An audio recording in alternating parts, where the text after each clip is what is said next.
Evaluation of Dhoni MSD a legend beyond cricket 2004 December 23 பங்களாதேஷ்க்கு அகேன்ஸ்டா debut ஆறாரு எம்எஸ் தோனி. எம்எஸ் தோனினா இந்தியன் கிரிக்கெட்னா எம்எஸ் தோனி. கிட்டத்தட்ட 1983க்கு அப்புறம் வேர்ல்டு கப்பே வின் பண்ணாத இந்தியா 2003 ஃபைனல்ஸ் ஆடுறாங்க. ஃபைனல்ஸ்லயும் ஆஸ்திரேலியாக்கு அகேன்ஸ்டா லூஸ் பண்ணிட்டு 2007 வேர்ல்டு கப் போறாங்க. மேக்ஸிமம் எல்லாருமே யங்ஸ்டர்ஸ் தான். 2007 வேர்ல்டு கப் தோத்ததுக்கு அப்புறம் ராகுல் டிராவிட் கேப்டன்சி விட்டு விலகுறாரு. அதுக்கப்புறம் சச்சின் போய் கேட்டா அவரும் கேப்டன்சி வேணான்னு சொல்லிட்டு ரெஃப்யூஸ் பண்றாரு. இப்போ ஒரு யங் பிளேயரை கேப்டனா போலான்னு கமிட்டி முடிவு பண்ணுது. நம்ம தோனியை கேப்டனா போறாங்க. அப்போ 2007ல மறுபடியும் T20 வேர்ல்டு கப் வருது. ஒரு பக்கா யங்ஸ்டர்ஸோட சேர்ந்து ஒரு டீமை ஃபார்ம் பண்ணி தோனியை கேப்டனா போட்டு சவுத் ஆப்பிரிக்கா கூட்டு போறாங்க. அந்த வேர்ல்டு கப்பை சம்பவம் பண்றாரு, வேர்ல்டு கப்பை தூக்குறாரு. அதுக்கப்புறமேட்டு தோனி தான் நிரந்தர கேப்டன்ற ஒரு பிளேஸுக்கு தோனி வந்துடுறாரு. அடுத்து விபி சீரியஸ்ல வின்னு, ஆஸ்திரேலியா ஹோம்லயே வின்னு, ஏகப்பட்ட ஓடிஐஸ் வின்னு, தலைவன் இந்தியா டீமோட நிரந்தர கேப்டனா ஃபார்ம் ஆகுறாரு. அங்கதான் 2011ல இந்தியாவில் வேர்ல்டு கப் நடக்குது. அதையும் வின் பண்றாரு.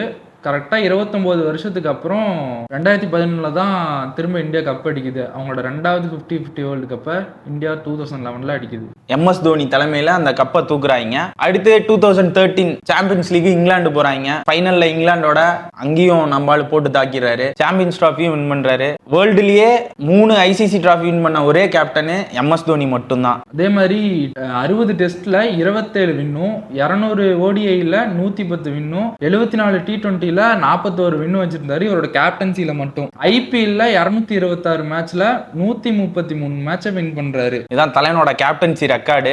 கிட்டத்தட்ட 18 வருஷமா சிஎஸ்கேனா எம்எஸ் தோனி, எம்எஸ் தோனினா சிஎஸ்கே. ஐபிஎல்ல பெரிய இதா பாக்கிறதுக்கு காரணமே தோனின்னு சொல்லலாம். தலைவன் மேக்சிமம் எல்லா மேட்ச்லயும் நம்பர் 5ல தான் ஆடி இருக்காரு.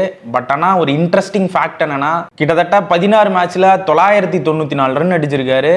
82 ஆவரேஜ், ஸ்ட்ரைக் ரேட்டு 100. தலைவன் நம்பர் 3லயே விளையாண்டுருந்தா பல பேரோட ரெக்கார்ட்ஸை காலி பண்ணியிருப்பாரு. பட் ஆனா இந்தியா வந்து ஒரு நல்ல பினிஷரை இழந்திருக்கும். தலைவனோட கேப்டன்சில விராட் கோலி, ரோஹித் சர்மா, சுரேஷ் ரெய்னானு ஒரு நெக்ஸ்ட் ஜென் கிரிக்கெட்டர்ஸ் கிட்டத்தட்ட 7ல இருந்து 8 சூப்பர் ஸ்டார்ஸை உருவாக்கி விட்டாரு தலைவர். இப்போதைக்கு இப்ப இருக்க இந்தியன் கிரிக்கெட் டீமோட லெஜண்ட்ஸ்னு பார்க்கப்படுற எல்லாருமே தலைவனோட கேப்டன்சில வந்தவங்க தான்.